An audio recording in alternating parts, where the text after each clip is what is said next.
All right, so it's another episode of 90 Day Fiance, and things got pretty messy. One thing that we can say is nobody's having sex on the show. We know Justin and Nikki with their situation. Well, Justin basically comes out and says he's been having friends with benefits on the side. And Nikki had no idea this was going on. He justifies this and says it was fine because they didn't talk about how serious it was. They didn't have this so-called conversation of the seriousness of their relationship, so he felt entitled to do what he does as a man. Nikki says, that's why you don't want to have sex with me. Maybe that's the reason why, or is it because of being transgender, or what's really going on? You knew that we were getting the K-1 visa. You knew that I hired a lawyer so we can do this process, and you thought it wasn't serious enough so you could sleep with other people. So that's one couple not having sex. Then we have Anali and Clayton not having sex, and I'm not sure why they're not having sex at this point. She hasn't spoken up of why, but for me, I feel like she's trying to be an honest woman. This is my theory. He said they were having sex before she came to America when he visited her in her country, but now that she's here in the last month and no sex, I'm thinking, okay, she's getting ready for the wedding. She feels like she wants to be chaste until that honeymoon night and make it very special, and maybe that's her mindset. But for now, I don't see why. She hasn't given the reason, but they are having no sex. And then Citra and Sam, he reveals them they can't have sex because Citra is Muslim and their beliefs is to wait until marriage.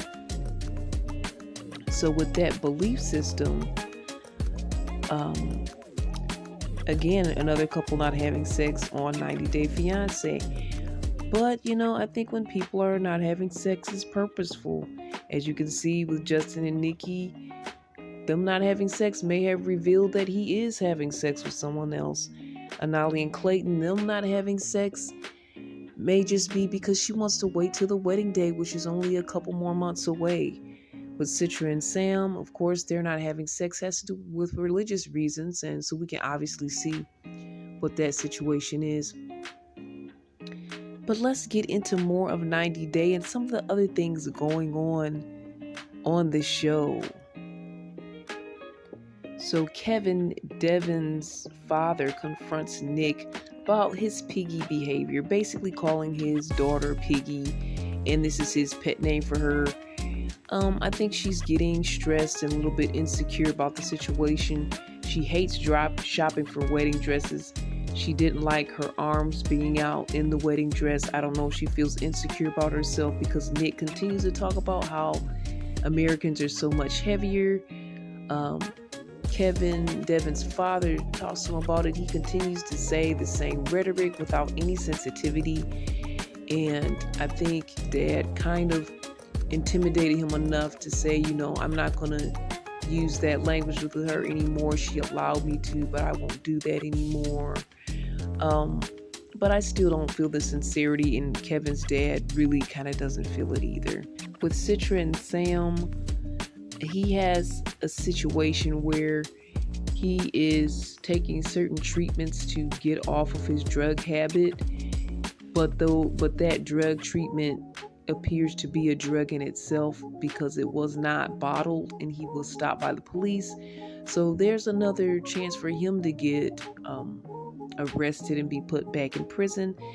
And Citra is just going to be finding out that in the next episode, sadly. And she just got there. They had a great reuniting and seeing each other in America. Everything looks happy. But I'm sure that's going to put a damper on things. Robert and Sophie, Robert's still upset that Sophie's telling him that she's bi. She hasn't had any experiences with women. So he's wondering, are you ever going to want to try this? And so that's his issue. And then they go shopping for rings. This is a ring shopping day. and they're both upset and have animosity. And he's like, give me the cheapest ring when he walks into the ring store. And it just makes me say, how do you feel about her in this relationship by your attitude? I know the guy doesn't have much money, but you can hold yourself in a certain decorum, especially if you love this person. If you want to get the least expensive ring, you can say it that way instead of the cheapest. But he was still upset in the moment, finding out that she was bi and she could possibly be into women, and he has some form of competition. Then he's upset about the fact that, well, why are you confronting me about looking at these videos and connecting with these women, and you're into women too on the side, and I'm just now finding that out. So that's a whole situation. But at the end of the day, they find some rings that he can afford, and they both appear to be happy. And at least he says, maybe I can come back and get a more expensive ring for you. So that was a nice thing. I did an episode recently about Ashanti and Nelly, and when is she gonna get the ring? She's got the baby now.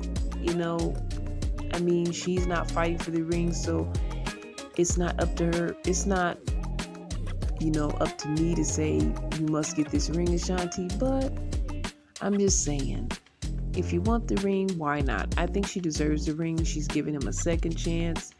But let's get off of Nelly and Ashanti. It's all about the ring these days. And the thing I like about 90 Day Fiance is it is about the ring. As messy as the couples can be, and a lot of things going on that probably shouldn't be, they want to get married. They want that ring. And it's just a reflection that's a little bit different than what we see in our world today. A lot of people are not trying to get that ring, and maybe citizenship, maybe the visa is a motivation for that, but there is desire to be with these people and this desire to get the ring. So there's a hope. The hope of 90 Day is that people still want the ring. But also, when I was looking at with Justin and Nikki just breaking down, finds out that Justin has been sleeping with other women, and says basically, it's hard for me as a transgender person with my past to find someone even attractive like this. To find someone again in my situation is going to be difficult. And just so many things that Nikki was questioning about themselves, and possibly just dropping this whole thing, which, I don't think is a very bad idea. But the question is, should Nikki just continue to put up with this type of treatment just because they think that they won't be able to find anyone else that will accept them?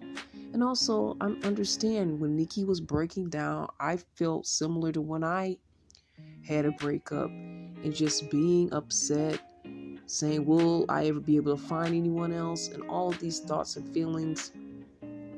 And that's why there's the hope of 90 Day, because I've seen so many different types of couples. I've seen so many different age ranges, young and old, getting together.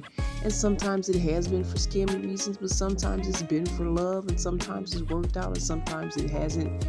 But just to see the plethora of possibilities when it comes to love and relationships, again, it's the hope of 90 Day.